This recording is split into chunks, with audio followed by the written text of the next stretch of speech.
اعوذ باللہ من الشیطان الرجیم، بسم اللہ الرحمن الرحیم۔ تیسرا مرحلہ قراءت قرآن کا درس نمبر 20 ہے آج جو آپ کی خدمت پیش کیا جا رہا ہے۔ تیسرا مرحلہ قراءت کا، قراءت مدن کا ہے، قراءت شہرہا کا ہے، الگ الگ شہروں کی قراءت۔ یکساں سازی کے بعد ہر مصحف جو ہے جب اس کے نسخے بنے تو الگ الگ ایریوں میں، مناطق میں الگ الگ قاریوں کے ساتھ بھیجے گئے۔ نمونے کے طور پہ ابو عبد الرحمن سلمی کوفے میں اور عبداللہ بن صاحب جو ہے وہ مکے میں بھیجے گئے۔ مدینے سے اعزام ہوا ان لوگوں کا ایک ایک نسخہ قرآن کا لے کر کے۔ مصحف اصلی جو بنا تھا، مصحف جدید، اس کی کاپی یہ لے کے گئے۔ اب یہیں سے جو ہے تیسرا مرحلہ شروع ہوتا ہے، وہ مرحلہ قراءت جو ہے وہ مرحلہ شہر کا ہے، مرحلہ مدن کا ہے۔ ہر وہ قراءت جو ایک شہر میں رائج تھی وہ اسی شہر سے منسوب کی گئی، نسبت دی گئی۔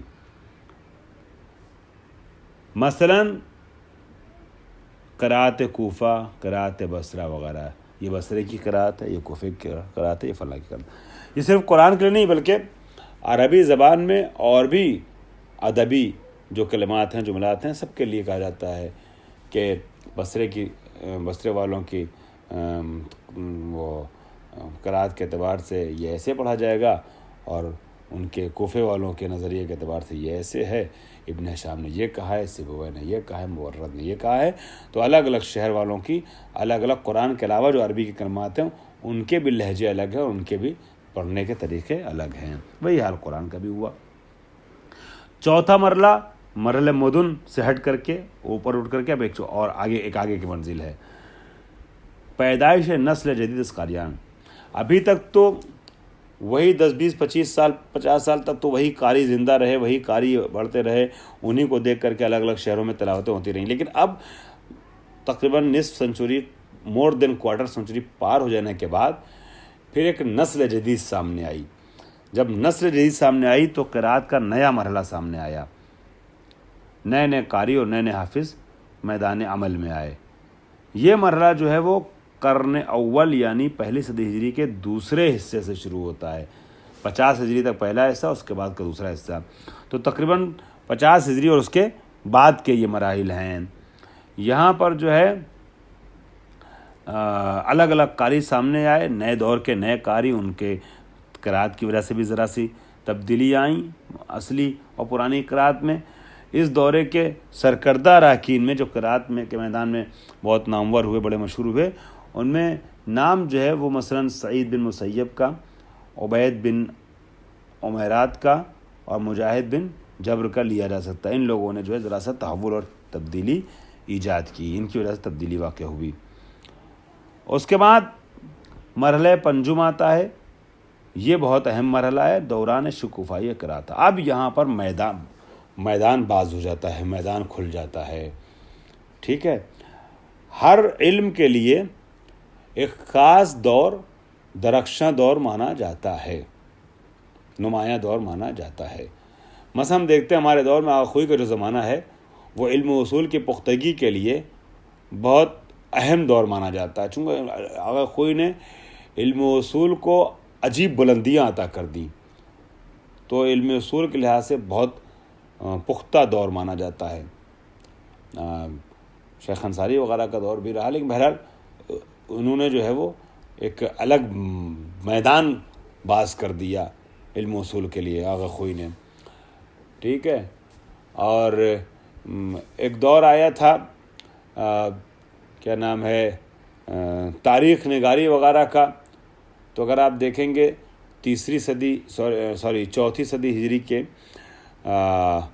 اوائل سے لے کر کے 5ویں صدی ہجری کے اوائل تک طبری اور آغا شیخ مفید اور اس طرح کے علماء نے جو ہے وہ تاریخ میں کتابیں تحریر کی، اس کے بعد بھی کچھ لکھی، اس کے پہلے بھی لکھی گئیں، مگر یہ ایک طریقے سے درخشاں دور مانا جا سکتا ہے، ٹھیک ہے۔ تو ہر دور میں الگ الگ موضوع، صاحب جواہر کا جو دور تھا وہ دور جو ہے وہ فقہ کے اعتبار سے بڑا نمایاں دور مانا جا سکتا ہے۔ تو قرآن مجید کے عنوان سے، علم قرات کے عنوان سے دور شکوفائی جو ہے وہ کون سا دور ہے؟ وہ 2 صدی ہجری کی ابتدا، اس میں آغاز ہوتا ہے اس کا۔ اس میں ایک گروہ صرف اور صرف مسئلہ قراءت قرآن کے اوپر کام کر رہا تھا، اور ان لوگوں نے اپنی پوری کوشش جھونک دی تھی تدوین علم قراءت کے سلسلے سے۔ یہ جو دور ہے قرن دوم کا، 2 صدی ہجری کا، اس کو علم قراءت کی پایہ گزاری کا دور، بنیاد سازی کا دور اور اساسی زمانہ اور دور کہہ سکتے ہیں، کہا جا سکتا ہے۔ اس زمانے میں نافع ابن ابی نعیم اور عبداللہ ابن کثیر اور کسائی جیسے لوگوں کا نام جو ہے نمایاں طور پہ لیا جا سکتا ہے۔ یہ ان کی قراتیں مشہور ہیں، آگے ان کا ذکر آ رہا ہے۔ چھٹا مرحلہ جو ہے وہ نگارش قرات کا، اب یہاں تبدیلی آ گئی۔ وہاں ابھی قرات پہ کام ہو رہا تھا لیکن شفاہی طور پہ ہو رہا تھا، ایسے پڑھنا اور ایسے پڑھنا اور ایسے پڑھنا، لیکن اب ایک دور ایسا آتا ہے کہ جہاں پر لکھا باقاعدہ جاتا ہے، مکتوب سامنے آتے ہیں کتابوں کی شکل میں۔ اس میں جو جہادی کام کیا اور انقلاب برپا کیا ہے جس ذات نے، اور یہی کہیے کہ صحیح معنوں میں بنیاد ڈالی ہے، وہ ابو عبید قاسم بن سلام ہیں، 224 ہجری۔ تو گویا آپ کہہ سکتے ہیں کہ 2 صدی ہجری کا اختتام اور 3 صدی ہجری کا آغاز، یہ نمایاں دور ہے نگارش قرآن کے عنوان سے۔ انہوں نے پہلے وہ انسان ہیں کہ جنہوں نے قراءت قرآن کے بارے میں کتاب تحریر کی ہے۔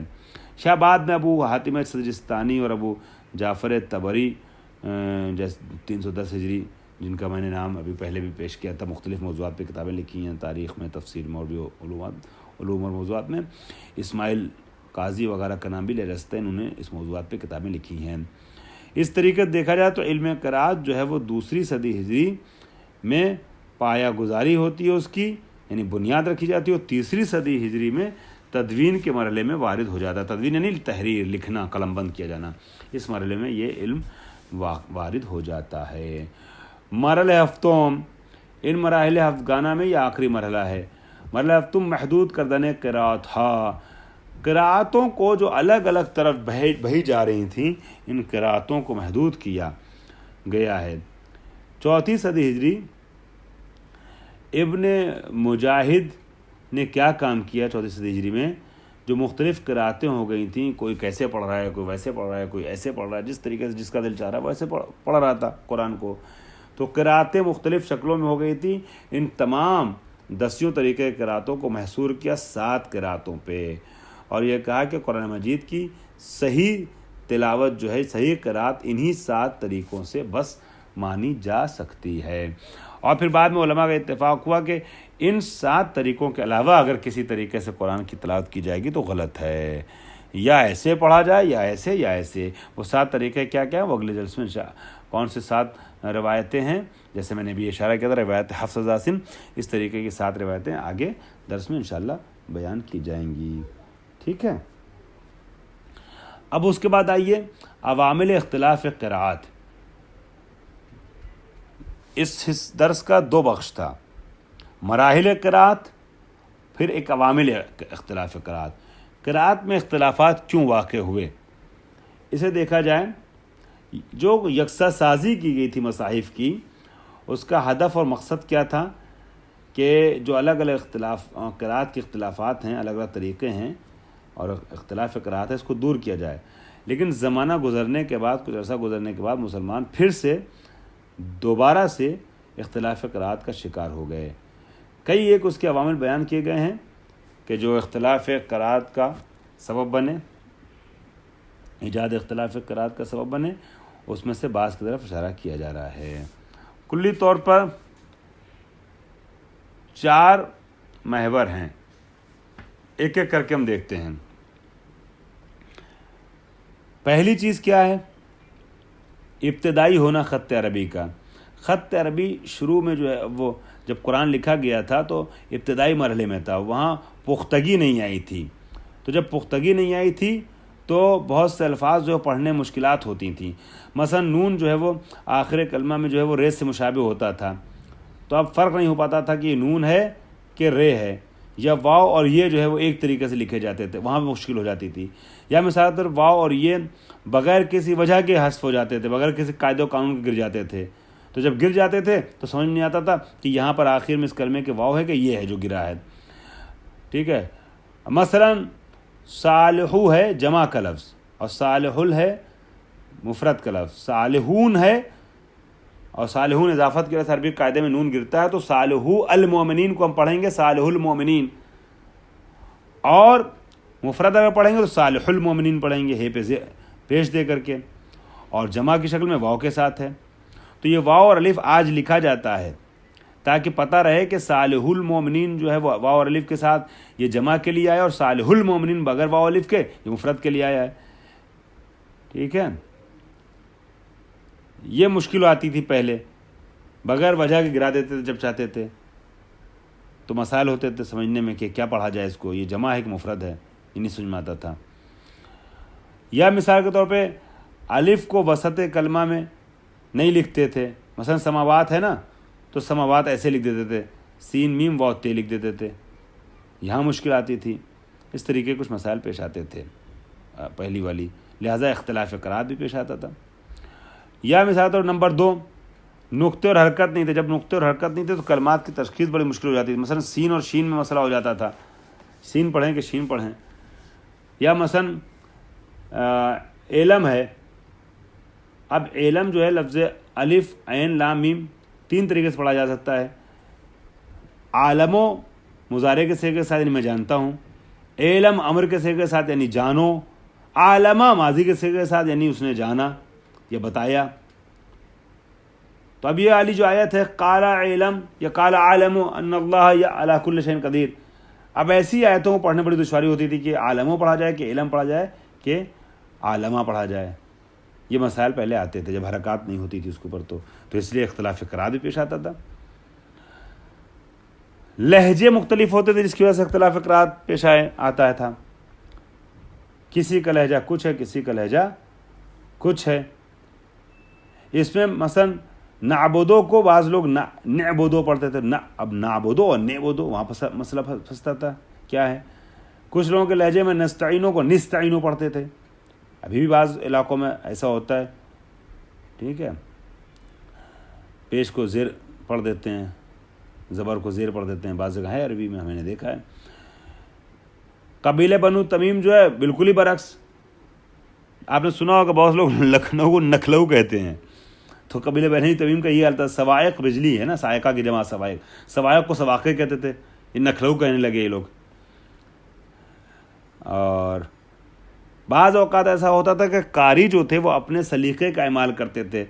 وہ ایک قرآن لے کر کے گئے، اب وہاں پر مسئلہ پیش آ گیا، کہیں کچھ 2 لوگ پھنس گئے پڑھتے پڑھتے کہ ایسے پڑھیں کہ ویسے پڑھیں. اب قاری نے بھی جو ہے وہ مدینے میں سنا تو تھا ایک بار کہ ایسے پڑھنا ہے، اب وہاں پہ پھنس گیا کہ یہ واقعاً کیسے پڑھا جائے گا.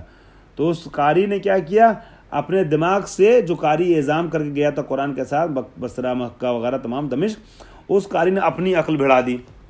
تو بصرے کی قاری نے اپنی عقل بڑھا کر کسی طریقے سے قرآن کو پڑھوایا، اور کوفے والے نے کسی طریقے سے پڑھا. تو نتیجہ ہوا کہ اختلاف قرات کے نتیجے میں قرآن میں اختلاف پیش آ گیا. اس طریقے کے عوامل جو تھے وہ اختلاف قرات کا سبب بنے، پیدائش اختلاف قرات کا سبب بنے. تو اب ضرورت پیش آئی کہ جب الگ الگ طریقے کی قراتیں ہوئی جا رہی ہیں تو اس کو یکجا کیا جائے. تو جیسے مصحف میں یکساں سازی کی گئی تھی کہ ایک قرآن رہے سب کا، اسی طریقے سے اب قرات کی یکساں سازی کا کام شروع کیا گیا. یکساں سازی وہاں تو ایک مصحف کی گئی تھی، ایک مصحف کی شکل میں، یا ایک مصحف کی شکل میں نہیں ہے، بلکہ جو 10 قراتیں ہو گئی تھی اس کو 7 قرات میں محدود کیا گیا. اس کو انشاءاللہ اگلے درس میں بیان کیا جائے گا.